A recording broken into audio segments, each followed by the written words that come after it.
tengo el placer también de presentaros a Catalina Lara.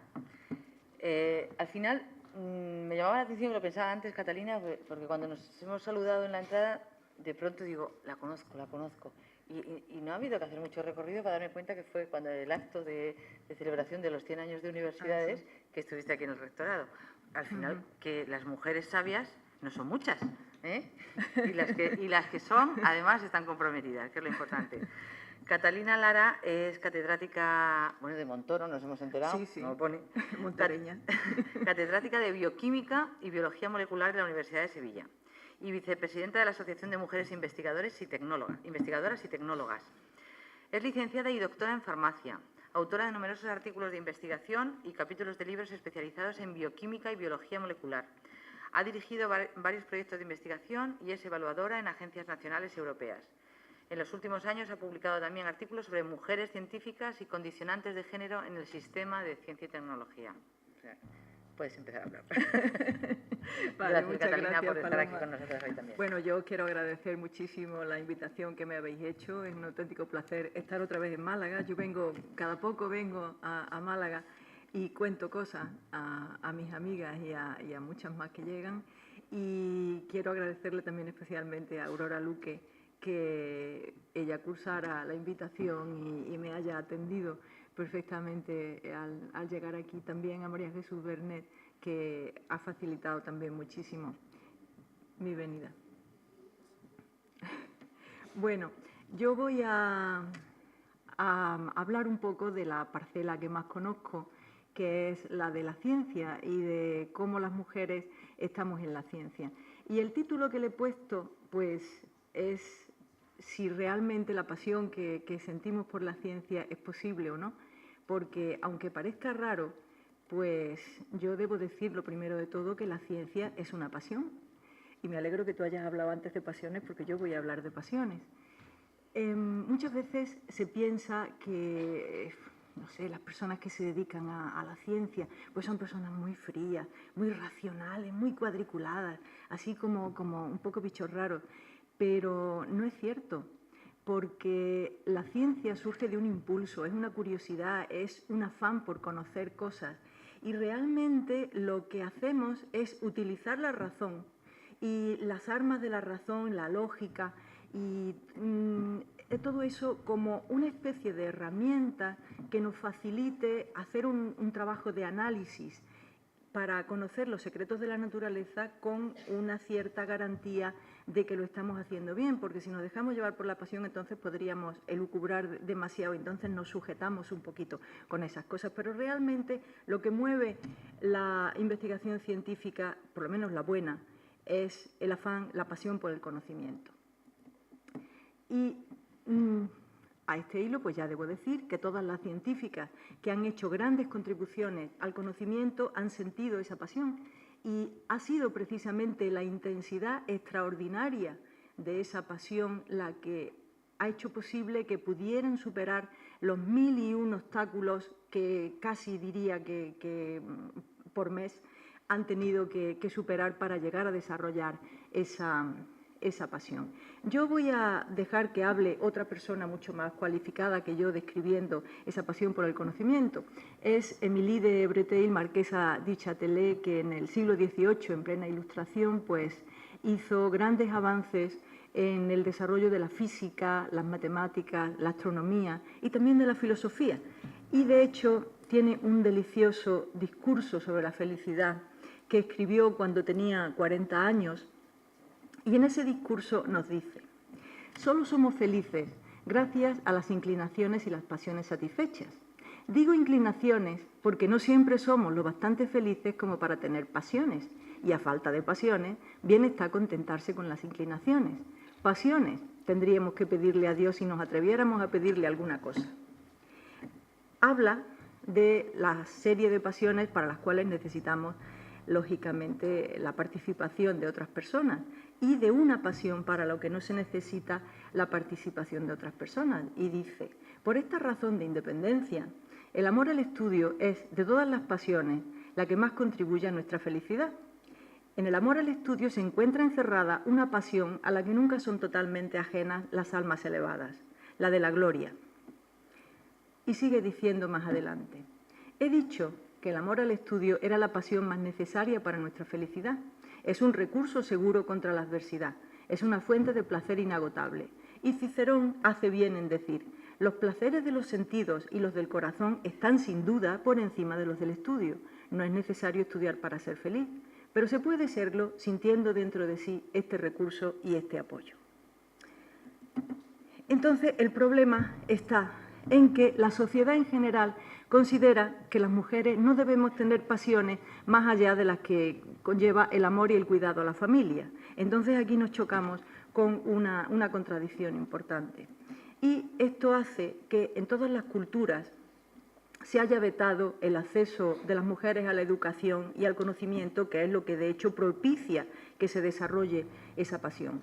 Y saben ustedes que en casi toda Europa pues, las mujeres han tenido explícitamente prohibido el acceso a las universidades hasta finales del siglo XIX o, como en España, hasta principios del siglo XX. En algunas la prohibición ha sido expresa y, de hecho, hay bulas por ahí de alguna universidad que dicen que las mujeres son la base del pecado y tal, y no deben poner los pies en una universidad.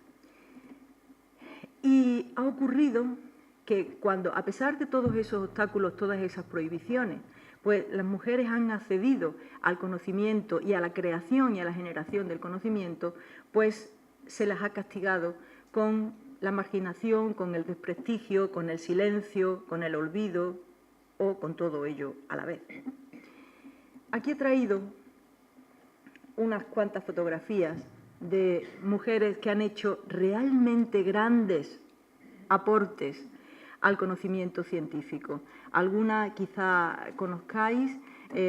Esta que hay aquí es la imagen que se suele tener en los libros sobre Hipatia. Ahora quizá podríamos sustituirla por esta otra después de la película de Amenábar, porque ya está en nuestro inconsciente.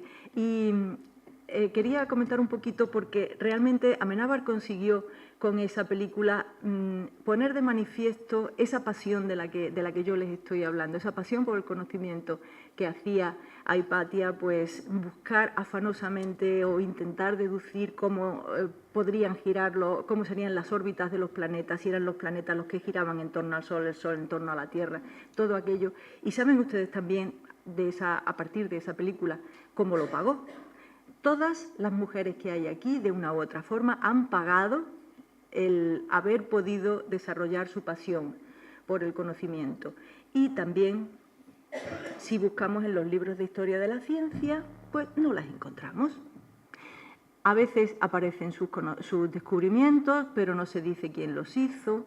Otras veces aparecen sus descubrimientos, pero se les pone el nombre de un hombre. En fin, son distintas las formas que se han tenido de invisibilizarlas, de ocultarlas, de no darles esa gloria que decía la marquesa de Châtelet, que está implícita también en la pasión por el conocimiento. De todas ellas, quizá la única que no se ha podido borrar es Marie Curie, que la señalo aquí con ese círculo, porque Marie Curie brilla tanto, su imagen ha sido tan espectacular, tan poderosa, tan brillante, que todos los métodos de ocultamiento han fallado. Todavía hoy, Marie Curie sigue siendo la única persona, no digo mujer, la única persona que ha obtenido 2 premios Nobel en 2 ciencias distintas. Obtuvo en 1903 el Premio Nobel de Física junto con su marido Pierre Curie por sus estudios sobre la radiactividad, y en 1911, 5 años después de haberse quedado viuda, porque Pierre Curie murió en 1906 atropellado por un carro, pues en 1911 ella consiguió ya en solitario el Premio Nobel de Química por su descubrimiento del radio. Bueno, pues ese año de 1911, que para Marie Curie pudo haber sido el año de la gloria, ¿verdad? Porque ella tuvo una vida muy dura para llegar primero a poder estudiar en Francia, gracias a un acuerdo que hizo con una hermana suya. Ella le pagó los estudios a su hermana, después su hermana se los pagó a ella, consiguió ponerse a trabajar en unas condiciones penosísimas, no tuvo un sueldo, gracias a que Pierre la apoyó y la mantuvo. Ella pudo seguir trabajando porque ella quería haberse puesto a trabajar en un colegio, pero Pierre sabía su pasión por la ciencia y le dijo: no te preocupes, intenta hacer la tesis. Le propuso incluso un director muy bueno para que ella hiciera la tesis con él, pero por supuesto sin ganar un franco. Total, en unas condiciones muy malas, nunca tuvo un trabajo digno, a pesar de todo lo que estaba haciendo. Y, como digo, ese año, que pudo ser el de su gloria, y de hecho supongo que sabéis que se celebra este año el centenario y por eso la UNESCO lo ha declarado Año Internacional de la Química y también Año Internacional de las Mujeres Investigadoras. Bueno, pues ese año tuvo que ser probablemente uno de los más amargos de su vida, porque justo empezó una relación sentimental con un físico, unos años más joven que ella. Él estaba casado, ella era libre, pero la prensa descubrió aquella relación y de pronto salió una oleada de misoginia y de xenofobia tremenda. Y he visto en el díptico de estas jornadas que Aurora Luque decía que la tendencia a ridiculizar y analizar con lupa desmesurada la vida privada de la mujer poderosa continúa escandalosamente vigente. Bueno, pues en el caso de Marie Curie, en ese año intentaron destrozarla. Poco más o menos que la historia era la zorra polaca que ha venido a Francia a seducir y pervertir a los buenos franceses de buena familia, ¿verdad? Entonces, tuvo que ser un año espantoso. Ese mismo año le negaron por segunda vez su ingreso a la Academia Francesa de las Ciencias. Pueden imaginarse, ¿no? La Academia Francesa de las Ciencias estaba compuesta por científicos genios que tenían 5 y 6 premios Nobel, naturalmente, ¿no? Entonces, una que tenía nada más que 2, pues era despreciable. Bueno, pues no permitieron que estuviera en la Academia Francesa de las Ciencias y yo creo que ese año ella lo superó gracias a que tuvo el apoyo incondicional de su hija mayor, de Irene Curie, que en aquella época, en 1911, pues tenía 13 años. Entonces, esta niña para ella fue siempre un apoyo importante y le ayudó a pasar aquella época muy mala, que casi que la hace abandonar la ciencia, pero no la abandonó, afortunadamente. Y a pesar de todo aquello, yo quiero rendirle un pequeño homenaje tanto a la madre como a la hija, porque en 1914, cuando se desencadena la Primera Guerra Mundial y empiezan a haber noticias de las tremendas carnicerías que ocurrían en los frentes, en donde la metralla destrozaba literalmente a los jóvenes que iban a luchar, pues Marie Curie, consciente del enorme poder que tenía los rayos X y la radiactividad para poder ayudar a esas personas, pues convenció a algunos políticos del Ministerio de la Guerra, montaron una especie de ambulancias con prototipos de sistemas de rayos X y ella personalmente, en la primera de aquellas que se hizo, empezó a recorrer los frentes de Francia para hacer radiografías y pasar a los heridos por rayos X para localizar dónde estaba la metralla y que los médicos pudieran operarlos con ciertas garantías de éxito. Irene, cuando vio a su madre en aquella tesitura jugándose la vida, pues en un principio se opuso, pero cuando vio que su madre no estaba dispuesta a desistir de aquella idea, pues hizo un curso acelerado de anatomía y se fue con ella, se fue con su madre.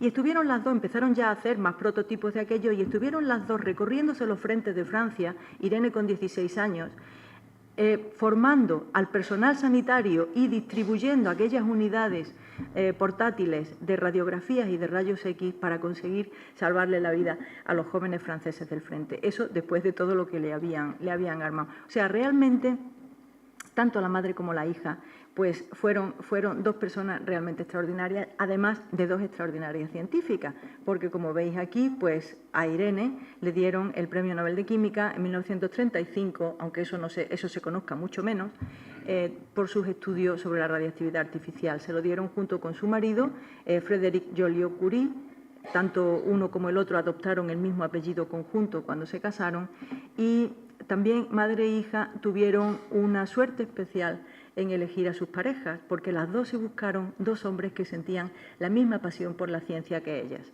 Concretamente, pues Irene se casó con un ayudante de su madre, de Marie Curie, que era Frédéric Joliot, y cuando se casaron, pues unieron los apellidos y trabajaron juntos durante mucho tiempo, y les dieron conjuntamente también el premio Nobel. Así como norma general, puedo decirles que la ciencia moderna sería absolutamente irreconocible sin las grandes contribuciones y los descubrimientos que han hecho las mujeres. Pero como les he dicho antes, pues esos descubrimientos, cuando aparecen, porque necesariamente tienen que aparecer en los libros de historia, porque son parte consustancial del desarrollo del conocimiento científico, cuando aparecen en los libros de historia de la ciencia, o bien no se le atribuyen a ellas y se le atribuyen a otros, o bien aparecen allí como que han surgido pues, como plantas silvestres en el campo.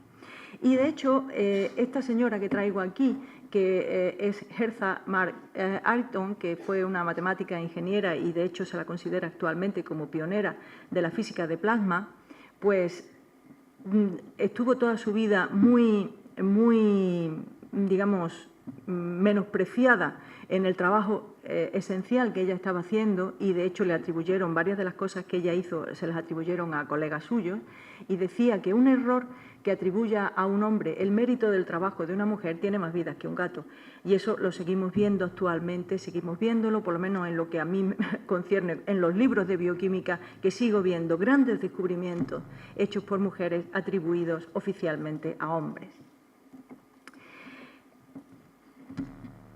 Hay toda una serie de obstáculos que nos encontramos las mujeres para poder disfrutar y desarrollar la pasión por la ciencia. Y esos obstáculos yo los distingo entre ellos en dos tipos. Unos que son obstáculos externos y que después comentaré un poco, pero que ya estáis viendo cómo se configura más o menos la historia.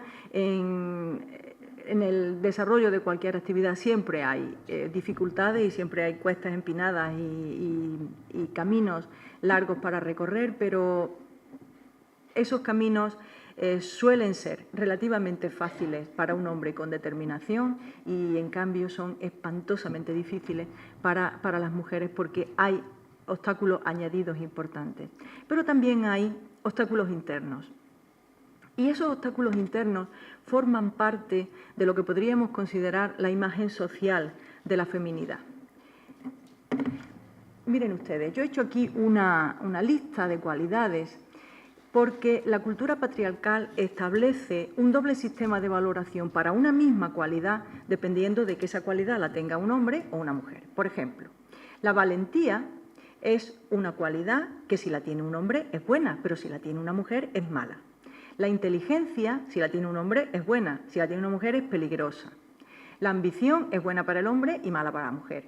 La capacidad de análisis y la capacidad de decisión para un hombre son buenísimas, para una mujer son inútiles, porque ya analizará y decidirá pues, quién tenga que hacerlo, su marido, su padre, su jefe. La perseverancia para un hombre es muy buena, pero en las mujeres cambia de nombre y se llama tozudez y es un defecto. El apasionamiento es malo para las mujeres, bueno para los hombres, y luego la sensibilidad, la dulzura, la docilidad, la pasividad son malas para los hombres y muy buenas para las mujeres. Entonces, realmente si nos fijamos en esta distribución de cualidades, pues este perfil configura la personalidad de un dominador, un líder, un amo, mientras que este otro pues configura la personalidad de un súbdito, de un subordinado, de un esclavo. Y como realmente la madre naturaleza es muy tozuda y se empeña en distribuir aleatoriamente todas esas cualidades entre hombres y entre mujeres, pues resulta que cuando la gente quiere amoldarse a esos patrones, nos encontramos con que hay muchos hombres y muchas mujeres que tienen que ir por la vida pues fingiendo tener lo que no tienen y fingiendo no tener lo que tienen. Y eso genera mucha infelicidad. Pero volviendo a lo que estamos ahora, los obstáculos internos que nos encontramos las mujeres para desarrollar la pasión por la ciencia, pues resulta que entre las cualidades que se consideran negativas para las mujeres están muchas de las características que son absolutamente necesarias para hacer ciencia. Y yo diría que casi para hacer cualquier cosa, ¿verdad? Porque para la política también y para muchas otras cosas. Entonces, claro, nos encontramos con que lo primero casi que hay que hacer cuando una quiere dedicarse a la ciencia es dar un paso al frente y decir: yo soy una mujer y soy valiente, soy inteligente, soy ambiciosa. ¿Y qué? ¿Y qué? Y una vez se hace eso, entonces se puede empezar, pero si no, es prácticamente imposible. Y de hecho, pues todas estas mujeres que os he enseñado antes, pues dieron ese primer paso y consiguieron también desarrollar bastante su pasión por el conocimiento. No consiguieron casi ninguna la gloria, pero bueno, sí que por lo menos pudieron estar satisfechas con lo que habían hecho. Y cuando yo he estado poniendo ese panel, pues os aseguro que me hubiera gustado muchísimo poder poner alguna española. No he podido. No he podido porque si busco españolas ya no serían de esa talla. Habría que hacer varios paneles para empezar a introducir españolas. Todas son extranjeras. Y eso es así. Yo he estado pensando mucho en eso porque realmente si ha habido obstáculos para el desarrollo de carreras científicas y de pasiones por la ciencia en nuestro entorno, en nuestro país, han sido mucho peores. Han sido mucho peores. En España todavía estamos recorriendo el largo camino hacia la coeducación.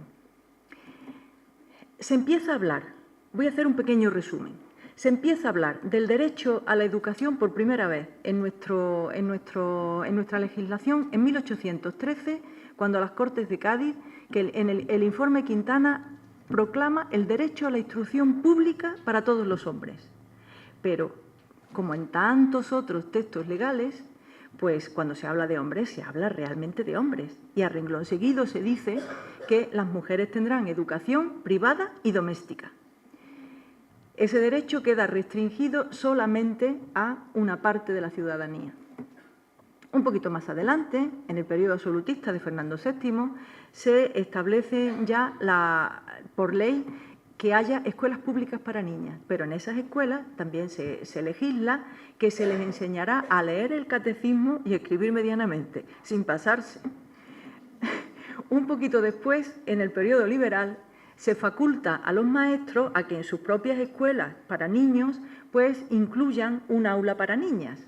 Y se establece también que ese aula para niñas estará atendida por la mujer del maestro, que no tiene estudios ninguno, o por una sirviente idónea. O sea que ya os podéis imaginar qué tipo de cosas eran las que se enseñaban en ese aula para niñas.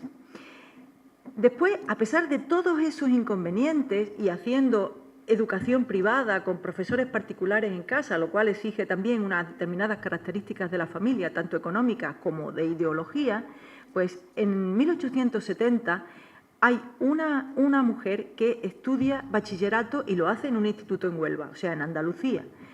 Y también, un par de años más tarde, entra la primera mujer a estudiar en la universidad y estudia medicina.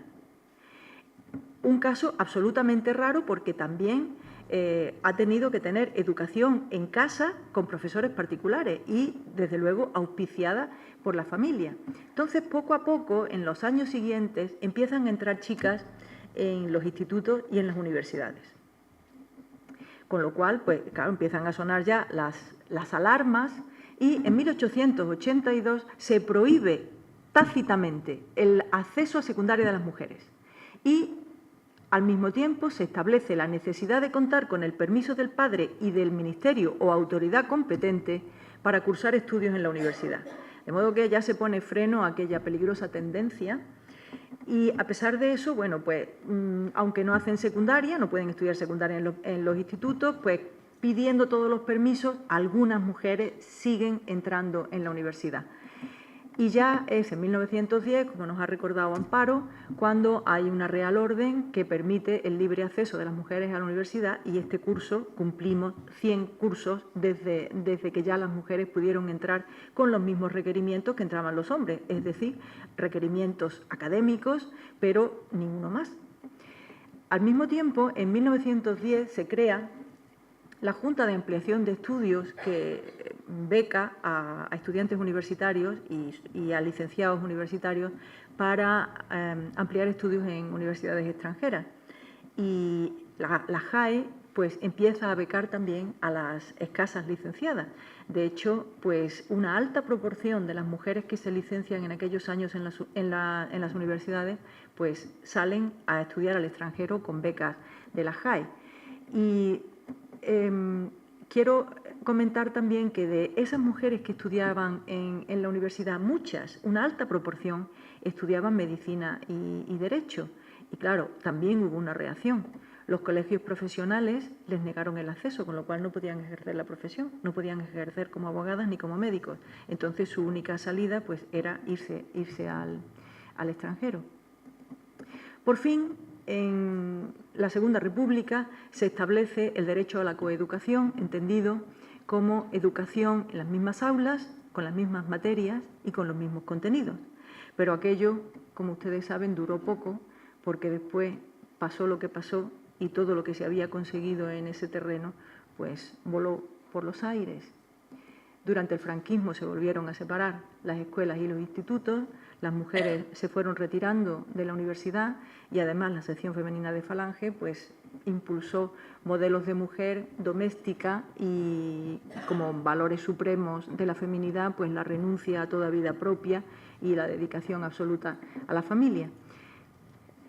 A partir de 1950 es cuando de nuevo vuelven a entrar mujeres en la universidad, ya como una corriente imparable, y ya saben ustedes que actualmente la mayoría de los estudiantes universitarios son mujeres y que actualmente también se reconoce el derecho a la coeducación, lo que no quiere decir que se haga realmente una coeducación, porque si bien se estudian las mismas materias con los mismos contenidos, pero realmente la educación en valores sigue siendo dicotómica, como he dicho antes. O sea, hay valores que son buenos para los niños y otros que son buenos para las mujeres y viceversa. Y no se hace la valoración de que esas cualidades están repartidas aleatoriamente y hay que propulsarlas, impulsarlas y desarrollarlas tanto en niños como en niñas. Bueno, pues a pesar de que estamos en esta situación, pues la realidad es que en cuanto al desarrollo de la ciencia, pues llevamos 50 años de retraso, tanto en hombres, pero sobre todo en mujeres, porque en mujeres aquellas primeras promociones de mujeres científicas que iniciaron una carrera, una tesis, y se fueron al extranjero, estuvieron trabajando en una o en dos universidades, publicaron artículos científicos muy buenos, por ejemplo, Dorotea Barnés, que fue física, o Dolores Cebrián, que fue bióloga, pues todas ellas estaban ya, digamos, retornando a España y empezando a educar chicas en España y a dar también la imagen de que las mujeres también podían hacer ciencia. Bueno, pues todo eso se perdió con la guerra civil y entonces tuvimos que empezar casi de nuevo a partir de los años 70. Y la situación ahora en la Universidad Española se la voy a comentar muy brevemente. Aquí he traído unos datos de un informe que hizo la FECIT, la Fundación Española para la Ciencia y la Tecnología, en 2005 sobre el alumnado en las universidades españolas. Y estos datos me gustan porque, si os fijáis, pues recogen las mujeres matriculadas en universidades españolas en las áreas de humanidades, ciencias sociales y jurídicas, ciencias de la salud, ciencias experimentales y carreras técnicas, ingeniería y tecnología, en amarillo al principio de la década de los 80, en verde a principios de la década de los 90 y en marfil a principios de la década del 2000. Entonces podéis ver cómo desde hace más de 30 años en humanidades ha habido más de un 60% de universitarias También en ciencias sociales y jurídicas son más del 50% desde hace veintitantos. En ciencias de la salud también son el 50% en los años 80 y ahora el 75%. En ciencias experimentales, en contra de lo que muchas veces se piensa, pues fijaros que ahora mismo estamos en el... Bueno, a principios de... Hace 10 años estábamos en el 60, ahora hay más, pero es que el 50% estaba ya en los años 80, ¿verdad? Y solamente se nota más diferencia en cuanto a las mujeres que cursan carreras técnicas de ingeniería y de arquitectura. Entonces, viendo esta participación y viendo que actualmente más del 60% de los licenciados universitarios son mujeres y además son mujeres también las que tienen los mejores expedientes académicos, pues podríamos pensar que desde los años 80 ahora se han podido desarrollar carreras académicas completas, ¿verdad? Y entonces cabría esperar que esa altísima participación de mujeres a nivel del alumnado se tradujeran en una altísima participación en la plantilla de profesorado actual. Pero no se lo crean, que no es así. Estos datos, esta gráfica la he hecho con los datos que ha publicado el Ministerio de Educación en este curso, en el curso 2010-2011, referido a las plantillas universitarias en el curso 2008-2009. Son los últimos datos oficiales. Entonces, yo he hecho la representación gráfica y fíjense que en otro PDI que están incluidos pues, los becarios de investigación y los contratados con cargo a proyecto, pues prácticamente estamos en condiciones de, ¿dónde está? Aquí, de un 50% de hombres y mujeres, ya un poquito raro también porque venimos de más de un 60% de licenciadas. Si pasamos ya a profesorado contratado laboral, pues baja el porcentaje de mujeres en un 10% y lo aumenta concomitantemente el de hombres. Más o menos esos porcentajes se mantienen hasta llegar al nivel de profesores titulares de universidad, pero si miramos ya a nivel de catedráticos de universidad, pues solo somos catedráticas de universidad un 15% de mujeres. Entonces, vemos este tipo de representación que se llama una gráfica en tijera, porque vamos viendo cómo, partiendo de una situación de casi igualdad, pues a medida que se avanza en la carrera, pues el sistema sistemáticamente va descartando mujeres y se va enriqueciendo en hombres. Y estas gráficas, pues permiten diagnosticar la existencia de techos de cristal, como ha mencionado Amparo, que no son obstáculos visibles, no son obstáculos explícitos, porque si lo fueran serían ilegales, lógicamente, sino que son toda una compleja trama de pequeñas cosas, después podemos comentar algo, que son acumulativas y sinérgicas. Son pequeñas cositas que se van sumando, multiplicando y que crean ese sistema que hace que al final pues se seleccionen hombres y se descarten mujeres. Y lo grave de estos datos es que la última gráfica que yo tenía era la referente al curso 2005-2006, es decir, 3 cursos antes. Bueno, pues 3 cursos antes el porcentaje de catedráticas era de un 14%, es decir, un punto menos. Entonces, claro, si en 3 años avanzamos un punto para llegar al 50%, que nos quedan 35 puntos, pues vamos a necesitar más de 100 años. Eso es tremendo si no hacemos nada. El tiempo no lo va a arreglar solo. Ahora mismo, esa enorme mayoría de mujeres que hay en la universidad como estudiantes y que están ahí desde hace 30 años, fíjense a dónde llegan. Y las que sigue habiendo ahora mismo, pues si no actuamos, me parece que se van a seguir quedando por el camino como las que se han quedado hasta ahora.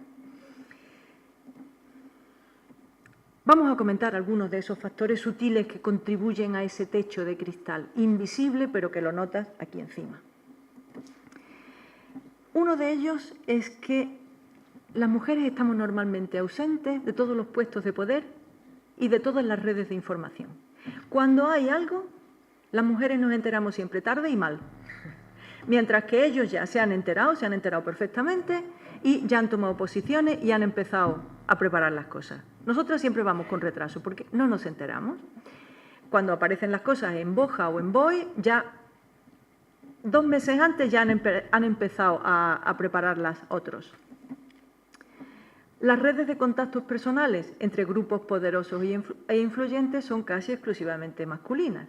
Eso supone que cuando se va a preparar un congreso, pues se prepara un panel y ¿a quién llamamos para hablar de tal tema? Y entonces hay 10 hombres allí y todos piensan en sus amigos, en sus conocidos, en sus tal, y a lo mejor hay mujeres fantásticas que están trabajando en eso, pues no se les ocurren, piensan en las personas con las que ellos se relacionan. Entonces, eso también hace de factor de exclusión.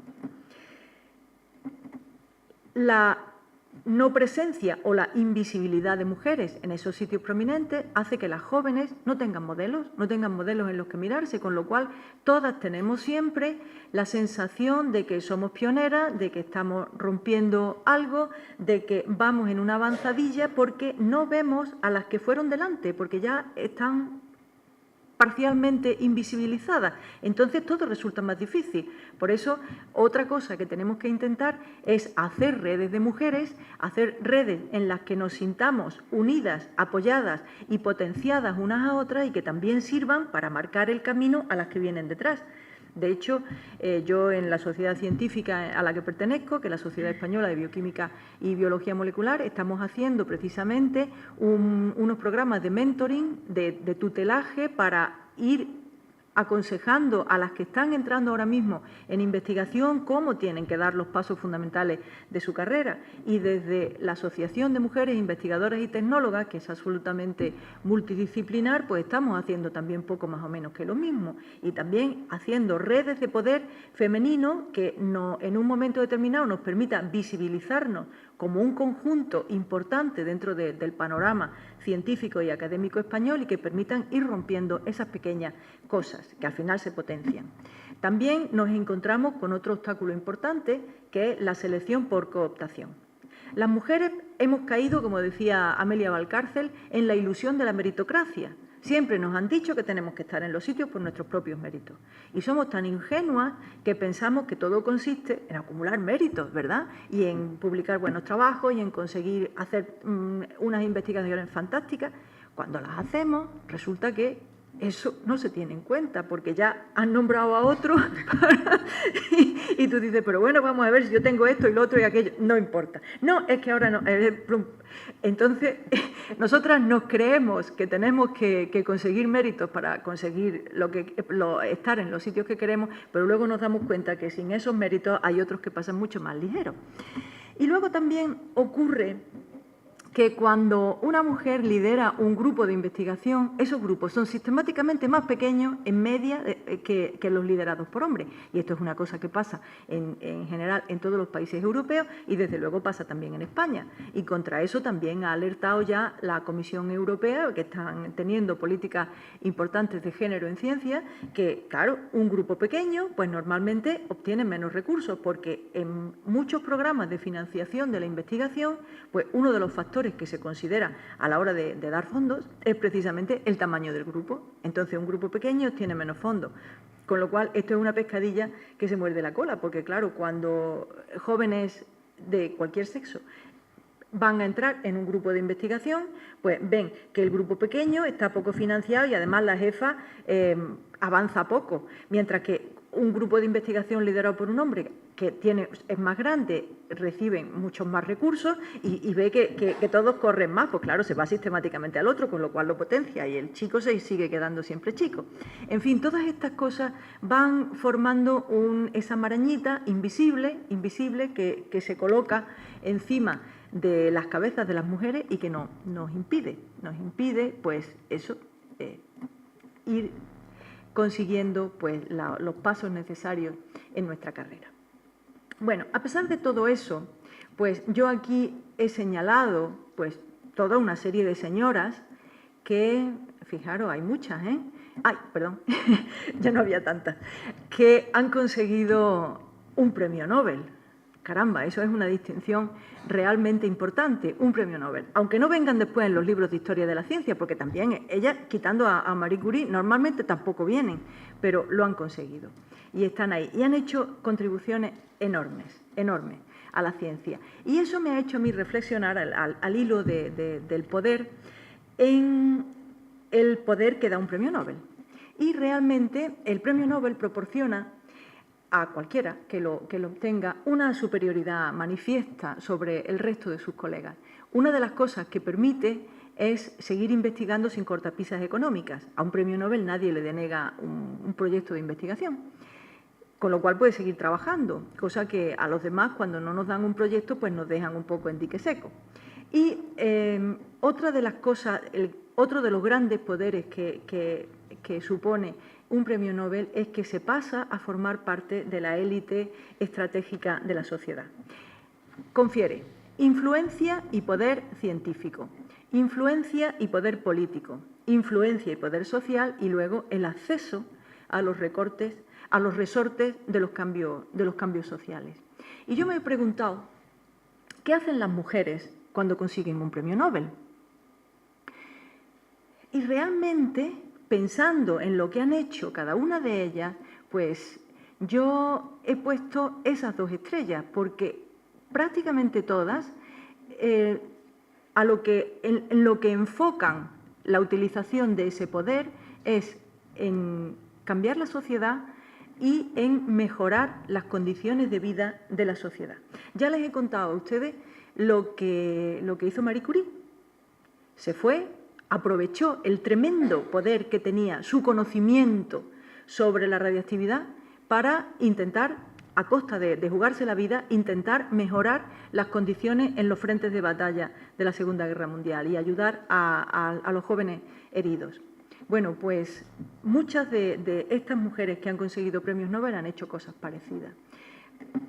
Esta señora que tenemos aquí es Dorothy Crowfoot Hodgkin, que fue Premio Nobel de Química en 1964. Ella, su nacionalidad es inglesa, pero vivió parte de su niñez en África, porque el padre era diplomático y entonces vivió en África, se sensibilizó mucho con las condiciones de vida en África y con muchísimas dificultades también en la Universidad de Oxford, consiguió 3 enormes logros que, si llegan a ser de hombres, pues hubieran supuesto 3 premios Nobel y en su caso pues fue uno solo. El primero fue dilucidar la estructura molecular de la penicilina, lo cual hizo posible que se pudiera sintetizar la penicilina en los laboratorios industriales y se pudiera vender en la farmacia.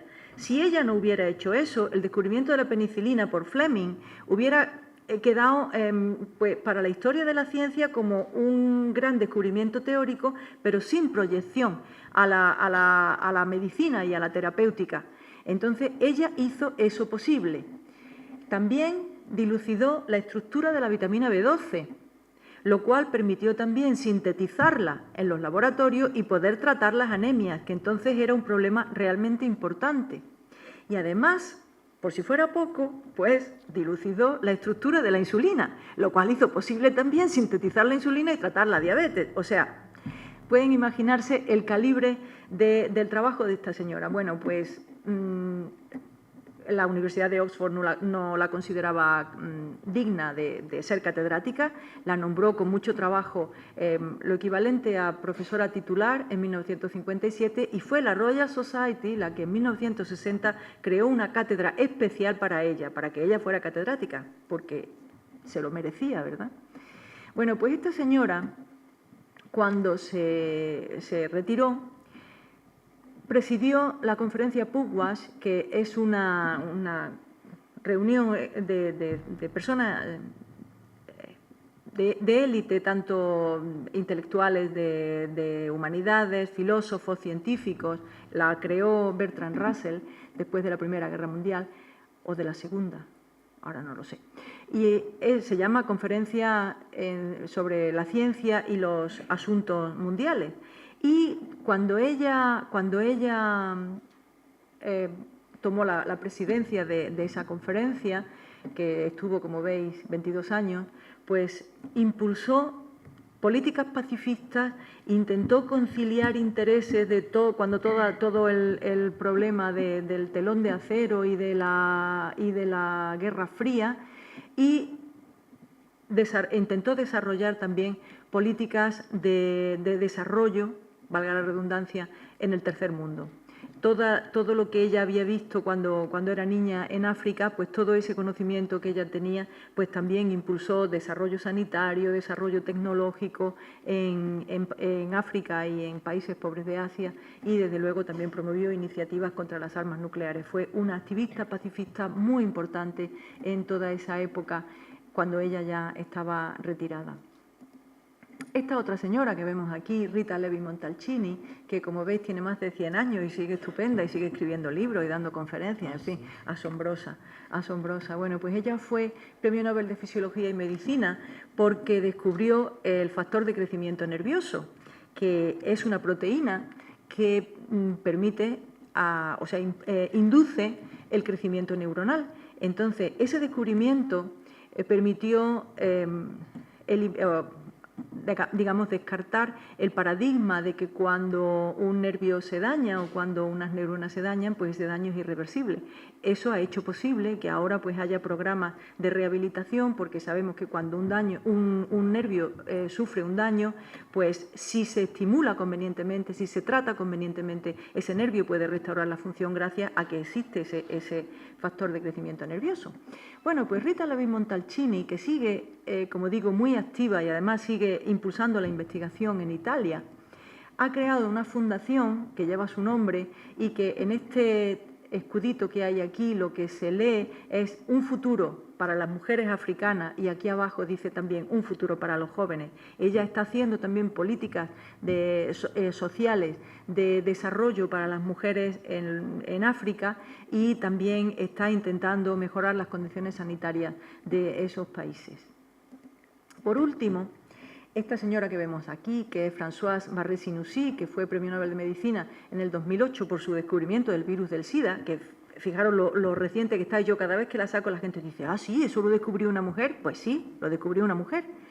Bueno, pues a esta señora le ha faltado tiempo para implicarse en programas de prevención y detección del SIDA y de hepatitis virales en los países pobres de África y de Asia, y personalmente en los veranos se va ella allí a formar personal sanitario y a programas de transferencia de tecnología, de fabricación de medicamentos, de fabricación de vacunas, etcétera, etcétera, en países de África.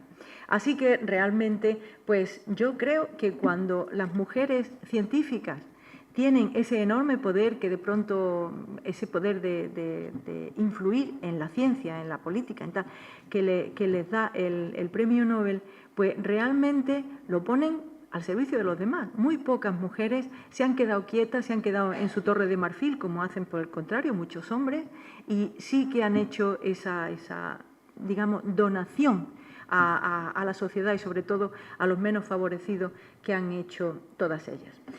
Y me vaya a permitir que termine con otra cita literaria. Porque este fin de semana he estado leyendo un libro de cuentos de Julio Llamazares que se llama precisamente Tanta pasión para nada. Y pues pensé que venía muy bien acabar con esto, porque él hablando de la pasión creadora, dice, una pasión de la que forma parte el arte de escribir y de contar, que va unido al de leer y al de pensar, y que nos permite seguir viviendo pese a que conozcamos su inutilidad. Muchas gracias.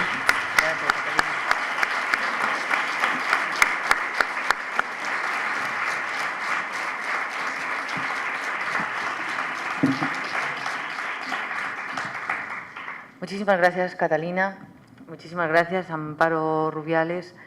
Creo que ha sido una tarde estupenda de análisis, de evidenciar lo que nos pasa a cada una de las mujeres en cualquier parte del mundo y en cualquier ámbito donde estemos. Y, bueno, repetir una frase de que cuando empiezan a tratarnos iguales, que dicen que nos tratan iguales, es que esto es neutro. Pues lo neutro es ciego al género y nosotros todavía necesitamos gafas para discriminar. Muchísimas gracias por vuestra sabiduría y vuestro compromiso. Cuando una mujer toma conciencia de que por ser mujer tiene una serie de dificultades, de techos y en algunos casos de acantilados, pues se compromete con otras, y eso es las redes. Muchísimas gracias a las dos. Gracias.